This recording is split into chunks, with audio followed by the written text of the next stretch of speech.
EGX developer sessions. Thank you so much for joining us. It's awesome to have you here. Thanks for coming to the Birmingham NEC. And yeah, without further ado, I'll get our first very special guest up on stage. We're going to have a little bit of a Q&A, and then there's going to be time for questions afterwards. So please bear in mind, if you want to ask anything, just get thinking, and then we can rattle through as many as we can. But yeah, please give it up for Mike Bithell.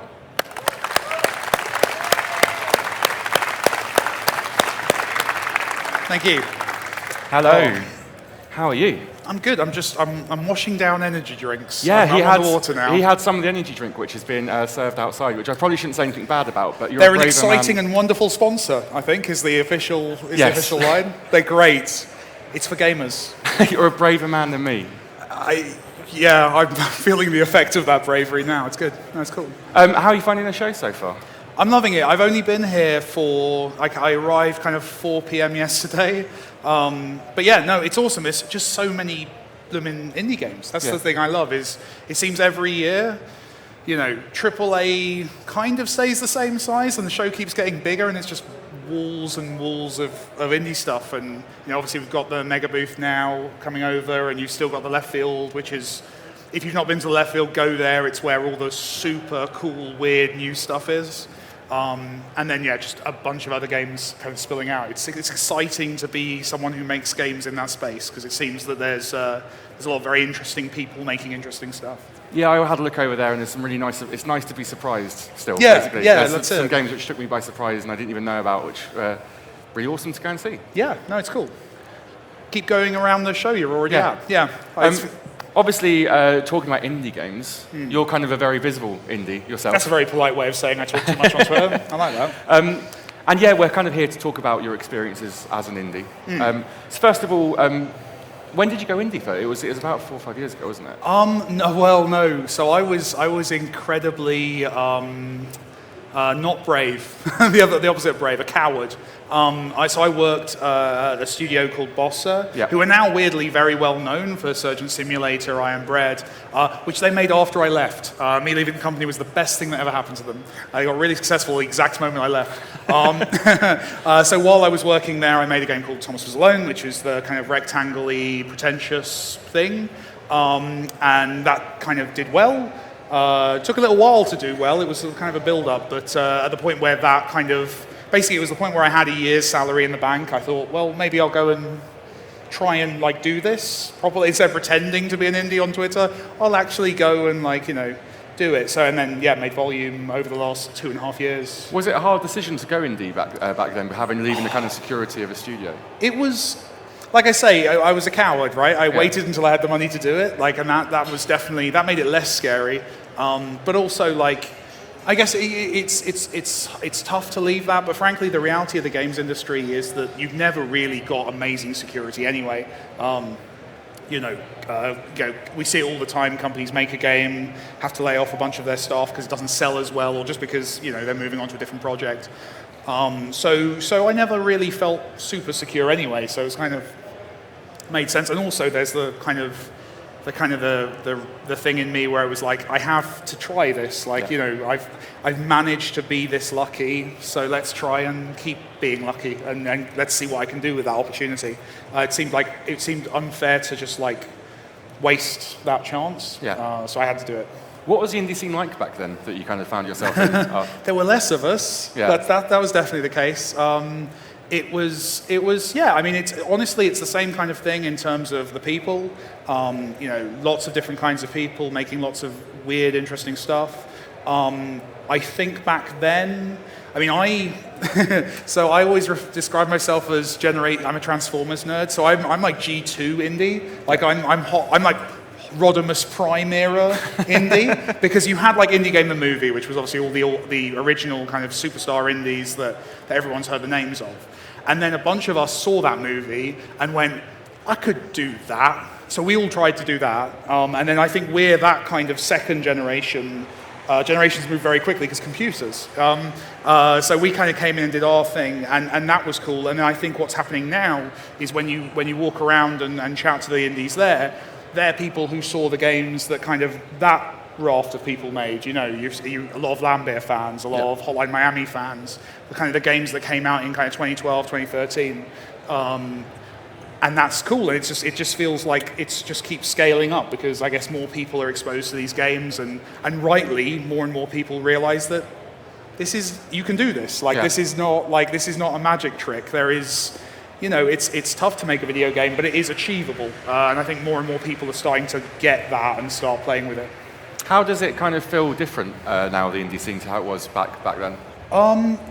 I mean, stuff associated with the scale, I guess. I definitely, I remember back in my day, 3 years ago, I think people knew each other more, definitely, because there were less of us. Like, you'd go to a few events and just everyone knows everyone. I think it's scaled to a point now where that kind of, I think it's probably for the best, like that kind of group of people don't, it's not quite as insular as it was, which I think is great for everyone, frankly. So that's a change. And I think as well, obviously we're now, taken more seriously by the marketplaces. So, Steam obviously sells a lot more indie games now, but also like the console guys have kind of caught up and kind of seen how well those games did and are now doing more and more stuff with indies. So the business side of it is opening up in a big way too. Now, because of that, obviously, because the population's growing, it's becoming a bit more competitive, but that's to be expected, and I think it's cool. Because I was going to say, Thomas Alone was obviously very successful when it came out. Do you think it would be as successful in the climate today, or do you think it'd be harder for it? I think it would sell like 3 copies today. Yeah, if I was lucky, and my mum bought it as well, I think it would probably do about 3 copies. No, it was. Yeah, I mean, Thomas Was Alone came out at a time where, I got on Steam because I got one of my friends who already had a game on Steam to beg for me. That was how it used to work. It was not. Greenlight is a much more open and fair system. So it was, really tricky to get on there. And then once I was on there, I was on the front page of Steam when Thomas Was Alone for like 2.5 weeks. And there was just no other games. Like you had like 2 games came out on Steam a week or whatever. And that's not the case anymore. And that was, so yeah, I think Thomas was lucky in its place. But I try not to go on too much about that because that's like the worst advice to give someone is, hey, make your game 4 years ago. That's not very useful.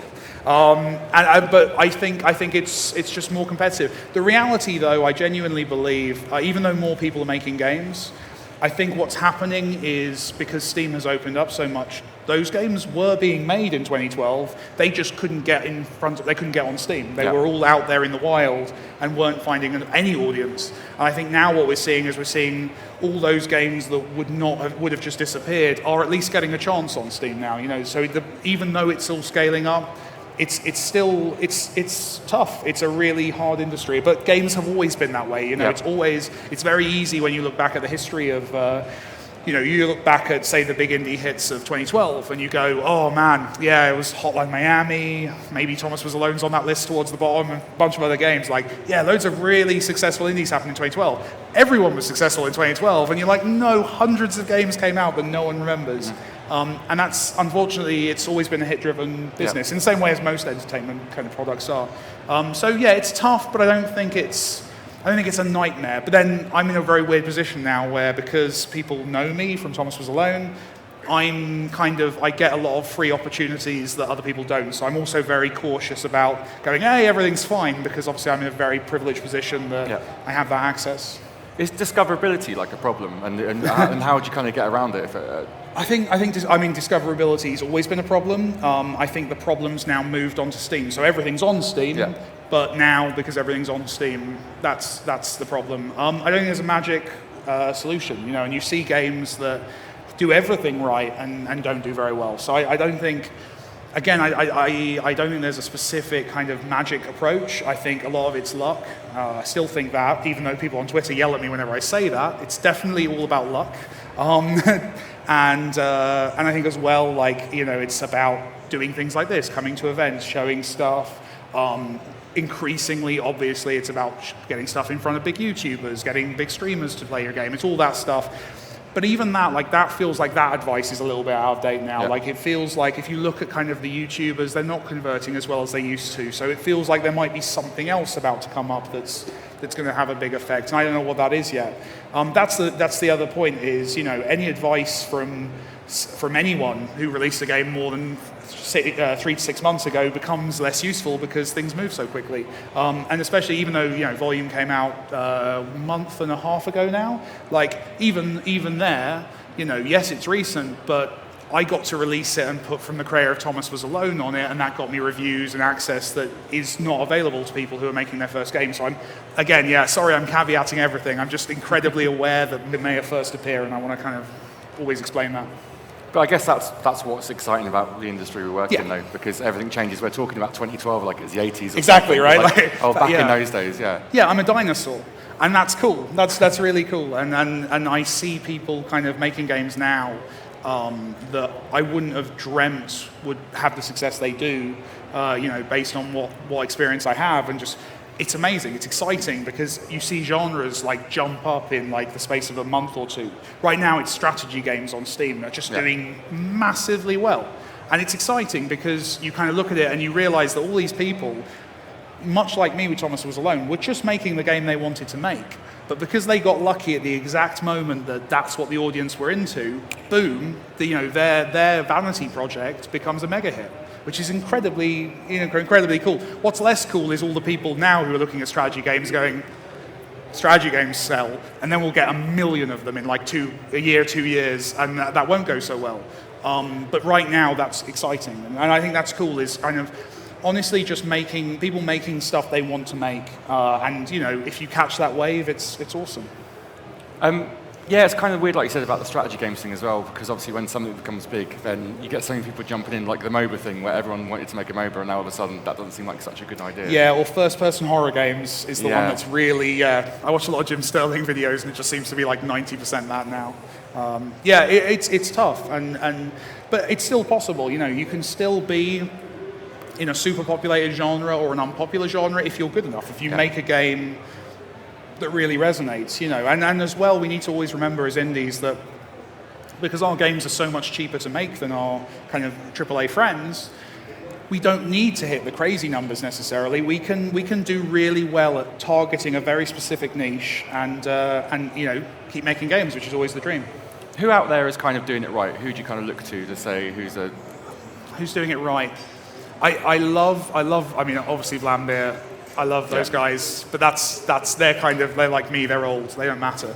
The one that I've been really impressed with in the last kind of few months is Armello and the guys behind that. Yeah. So a couple of Australian fellas running a really kind of quite big team making that. The Armello, if you've not seen it, is kind of a board game, but like it's much better than that sounds. Board and card game, but much better than that.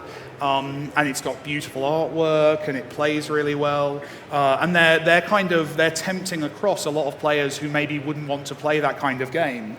And they're doing it by kind of appealing to that strategy audience, appealing to an audience who falls in love with their lavish art. So I think they're taking it very seriously and they're doing a great job. So they're people that I'm looking at right now and going, yeah, that's clever. Yeah, they're a great team, and also Trent is probably the most handsome man I think I've ever met in video He's games. Annoyingly handsome, isn't he? Yeah, I was stood next to him at E3. We had our booths next to each other, and we had many a game journalist swooning at him, and then having to talk to me after, and not loving me as much as they loved him. He is disgustingly attractive. It's annoying. I don't like that about him. Shame. His games are good, but Talking more about you as well and your own experiences. Obviously, Volume came out quite recently. Like, how is it different working on Volume to working on Thomas Was Alone? I guess the big one was the team, was the fact that, it wasn't just me. Thomas Was Alone wasn't just me. I had a composer and I had Danny doing the voiceover. But, Danny worked on Thomas Was Alone for about 3 hours. Just came into the studio. He came into the studio, delivered a BAFTA-winning performance. He did a great job. But he came in for that, and then David was kind of off doing his music elsewhere. So it felt like I was on my own a little bit. Whereas with Volume, it's been like, I've got some of the team in the front row, actually. It's I think on the credits, there's about 30, 35 people. Now, they weren't all working on the game full time. There were people who came in and did like a few hours work or did a couple of weeks or a few months at the point where we needed them.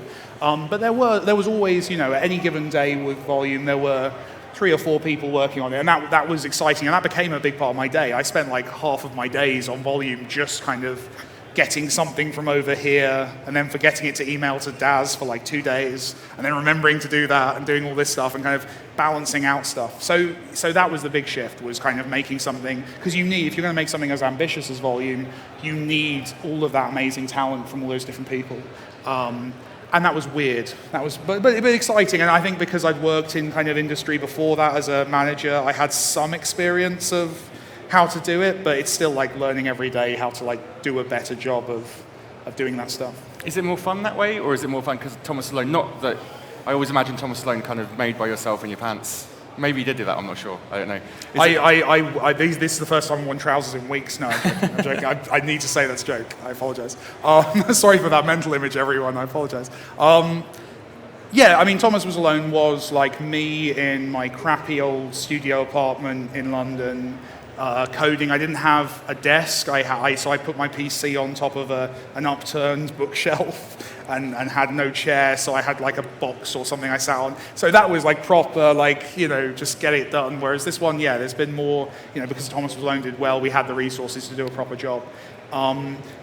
It's a different experience. Yeah. It's not, that's the thing as well, is I'm always really careful about kind of romanticizing effectively, like, being a struggling dev, because it's only a romantic story if it ends well, and there's a lot of folks who struggle, and that's not something we need to not like overdo the sentimentality for that stuff, because it's hard to work under those conditions. It's nice to be able to create an environment for a group of people where they can comfortably work and they're not worrying about stuff. So it's nice. It's been cool making that transition, but cool for lots of different reasons. Yes.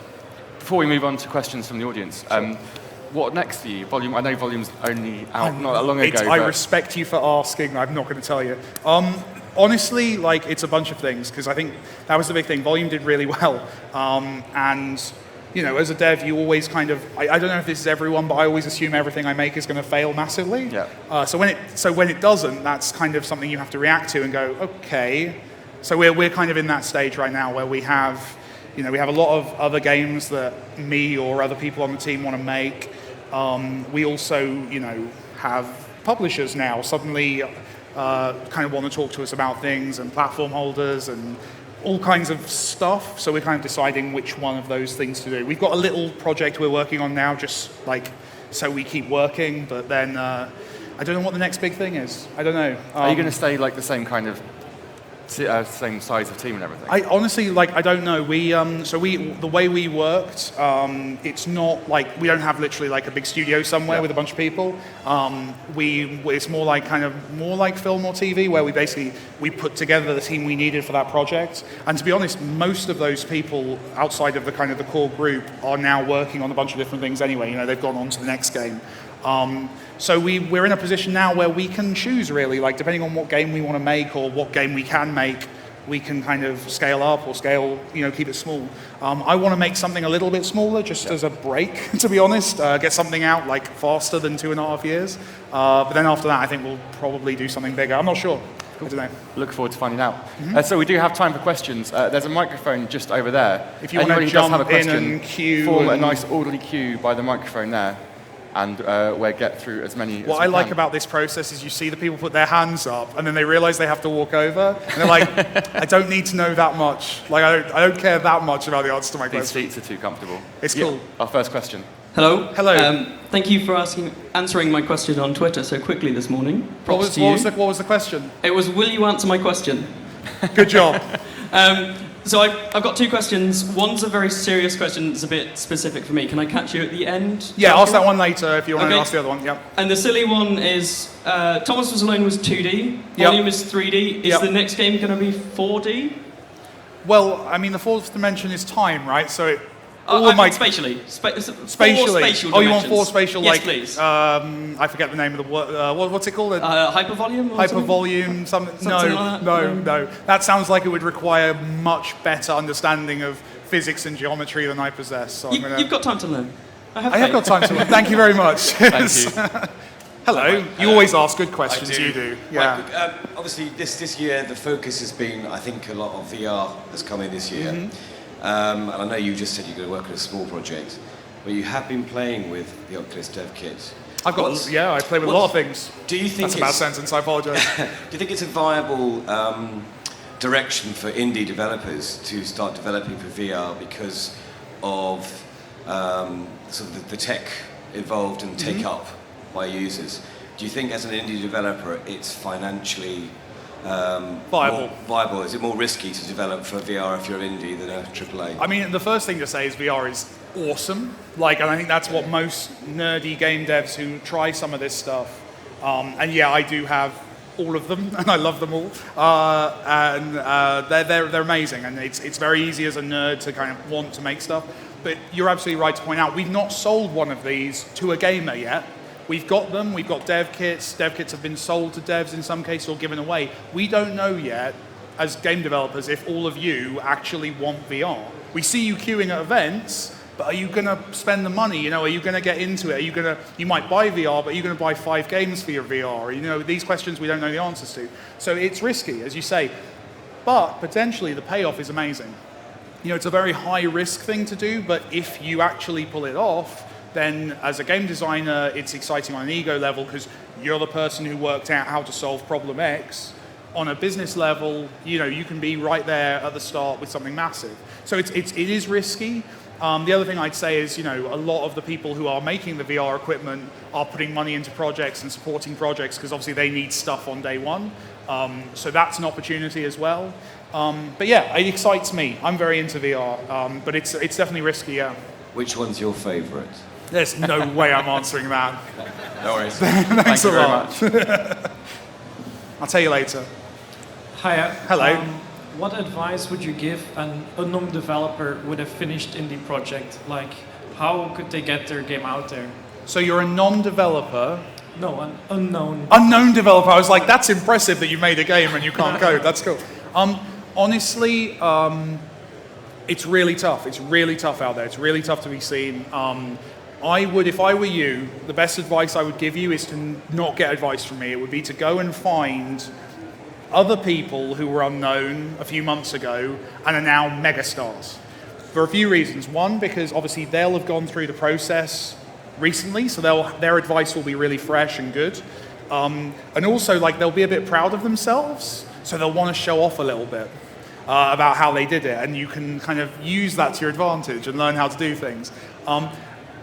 The stuff I see coming from devs who are unknown that does well, it's all super innovative, it's all super exciting on that level. It's usually a concept that you can describe in like one sentence. Oh, it's like this, but this, or it's something, you do this crazy thing. And also, like, just, I guess the one bit of advice I'd give you that I'd feel qualified to give you is get it in front of as many people as possible. Be they reviewers, YouTubers, streamers. Never be shy about you giving away a Steam key. But you know, make sure you're not being scammed. Go with Do Distribute is something that's fantastic. Put your Steam keys into that and just try and get people playing. Because so much of this is about critical mass. Because you can't afford a poster like Call of Duty. You can't put an advert on TV. You can't get into people's heads that way. What we have to do at our level is make as many people play our game as possible and tell their friends, and then they play it and they tell their friends. It's all about bringing in that audience. So anything you can do to maximize the number of people who will see your game and play it, the better. But like I said, ignore all of that and go and ask someone who got that hit in the last few months. Okay. There's a few people around with games like that at the show. Attending events like these with your games is a good idea. I think it is. It's a tough one because it's quite expensive to attend. Obviously, you've got to, well, depending on where you are, you know, there are ways of doing it cheaper and more expensive. But then you've also got to pay for hotel and travel and all that stuff. So it can pile up. So that's cool. Coming to these events, honestly, I always use them more as like play testing and just a chance to get people playing and see what's working, what's not working. But yeah, right now I would go more towards the YouTubers and the streamers and just see if you can find people who you think would love your game and get it in front of them. Okay, thank you very much. Thanks a lot. Thanks for your question.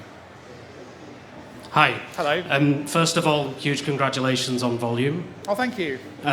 2 questions, really. Okay. First one, are you enjoying your new PC that you keep tweeting about? I am. I'm enjoying my new PC, which, yeah, it's very cool. I'm enjoying the things I'm plugging into my PC more, but I'm not going to talk about that.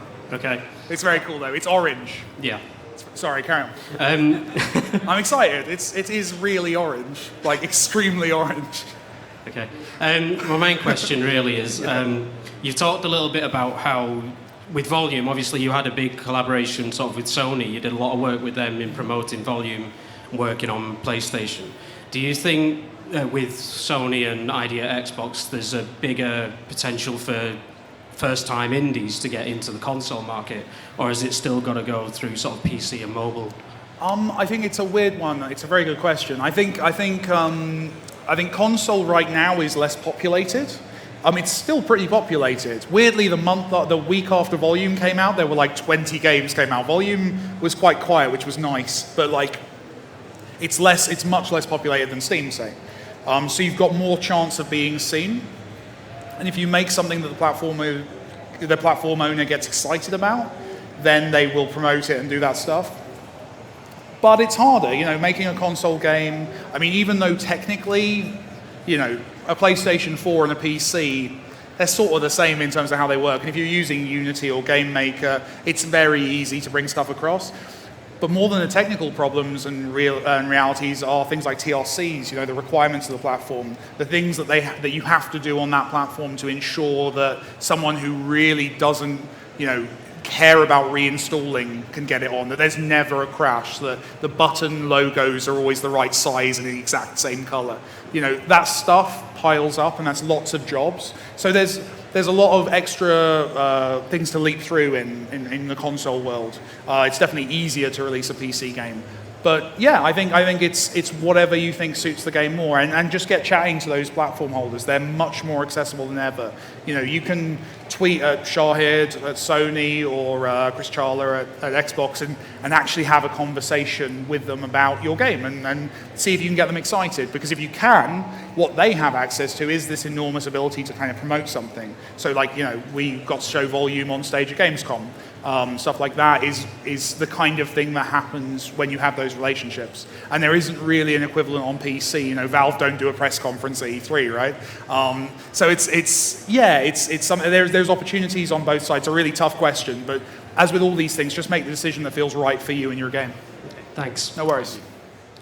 Hi, Mike. Hello. Really enjoyed Volume, by the way. Great work. Thank you. I just want to know, it's just another silly question, but I'm genuinely curious, are you trying to establish like a Bithell cinematic universe in your narratives, and will this continue in your future games? All the text in Volume, didn't you? Oh, I was going for that platinum trophy. Yeah, man. I was going for the Did you get the platinum? No, not yet. But Okay. I'm going for it. You're going for it. So yeah, so spoilers.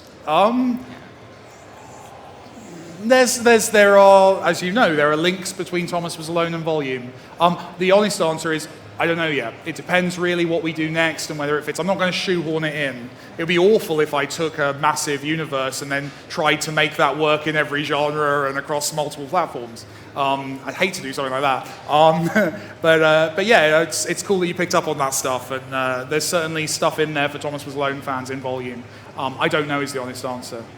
But thanks for reading all that text. No problem. Thanks. Awesome. Hi, Mike. Hello. This is love. I gotta ask you, when you were designing Thomas Was Alone, right? When you were in the planning stages, designing like what to use and stuff, like voice acting in this case, or narration and stuff, did you have those features in mind, like considering if the game would be popular or it would stand out, or was it just your creative vision? It's creative vision is a lovely word. It's more my pretentious desire to make whatever the hell I want. Yeah, with Thomas Was Alone, weirdly the VO, it's so weird in retrospect because obviously that's what the game is known for. The VO in Thomas Was Alone was something I decided about 6 months before launch. It was going to be all kind of like motion typography text coming into the world. But then I started doing that, and I made, you can see this on YouTube, some videos of we made all the engine stuff to handle that, and then realized that I was making the levels specific shapes so they would fit around text, and I was removing story from the game to fit around the levels. It was awful. So I was I'll just do a VO. So I wrote this script and found Danny Wallace and somehow talked him into it. So I think you're assuming a great deal more intelligence on my part than I possess, but it was something that it wasn't thought through, because at that point I see a lot of indie games now doing the whole kind of voiceover thing or hiring a known name for their VO, and yeah, I never thought of that as a unique selling point. That wasn't something that we did. And then when it came to volume, I hired, Andy Serkis plays the bad guy because he's really good at playing bad guys, and I just wanted him involved. So I don't plan that. I probably should plan more in that way, but I kind of tend to make the thing that I want to make. Because ultimately, if I'm going to be making it and spending my money on it, and making it for 2.5 years, I better be into it. It better be the thing I want to make. Yeah. All right, Thanks, sir. Silly question and a serious question. Which one do you want first? I want the silly. I'm excited about why silly questions are coming up as much as they are. I don't know if... I think it's because I think it's just your demeanor. My demeanor. Yeah. You don't take me seriously. I love your hat, by the way. It's very effective. Yeah, just wearing it. Cool, go for it. Silly first. Let's do it. Would you ever make something that was in the same sort of... for Thomas Was Alone, the universe, I don't mean apparently Volume has links or whatever, but actual... Not about the characters, but about the events that happened. I think you should play Volume. Carry on. Next question. And also, because I've sort of recently dropped out of the bandwagon myself, will you continue to be making games using Unity? I will, basically the honest answer is I'll use whichever tool makes sense. There's a weird kind of fan thing in indies where people are like, I'm on Team Unity, it's like Twilight, and it's like, you use whatever works for the thing you're doing, right? And Unreal Game Maker, Unity, the million other engines I'm not naming, CryEngine, I get told off if I don't mention CryEngine. They all do different things very well. I know Unity and my team knows Unity, so there is definitely an inclination to keep using that. But if we decide to make something that would be much easier or easier to make or better to play, and it would make sense to use something else, we'll jump across. So I'm agnostic is basically the answer, but I do love Unity. Okay, thank you. Yeah. Thanks. So first off, hello. Hello. Second, thanks for being a nice face for indie. Oh, thank you. And that T-shirt. Where'd you buy that T-shirt? Loot Crate. I need to pick that up. That's really cool. Oh, you can't buy it. I don't know. Anyway. Like everyone, carry on. So slightly very serious question. So obviously you've had some negativity from people. What's your advice with dealing with the negativity? Ooh, okay. So the honest, immediate answer to that is I can't tell anyone how to deal with negativity. You get a lot, yeah. If you're someone who's vocal or you make things, then you get this stuff. I'm very lucky. I don't get much negativity on the grand scheme of things, for lots of reasons. Some of them obvious. I don't get a lot of horrible negativity. And what I do get is easy to ignore because I have a really lovely group of friends and a great girlfriend and a real world around me that supports me, and that's something I'm very lucky to have as well. So it's a tough one to advise. All I can say is that the people on the internet have much less power than they think in all of these situations. But yeah, I mean, I'm too privileged and too fortunate in the way things are for me to tell anyone how they should react. I just have massive sympathy for anyone who has to put up with that stuff. So I'm sorry, that's not a very good answer, but I don't feel I can give you a good answer. No, so I apologize. But it is a very cool T-shirt. Thank you. You're welcome. It's our last question, Anik. Last question? Okay, make it good. Hi, Mike. You can go home after me. Awesome, thank you. You were mentioning Indie Game the Movie, which was an inspiration for you before you actually started. And this is something I relate to because I kind of feel the same way. Obviously, I haven't made it like you. So my question would be, now that you've made it in a way, would you say your experience is sort of similar to the one these guys had? Would you say you had it more like Philfish or the guys at Team Meat? That's an interesting question. I don't agree that I've made it yet. First of all, those guys have much more successful games than me. I'm very good at creating the illusion that I'm much more successful than I am. I think the person I'm most related to in that was probably Edmund. I think me and him are more alike than I was with the other ones. The other characters, but then it's, with documentaries, they're telling a story and you don't know how much of it's completely true.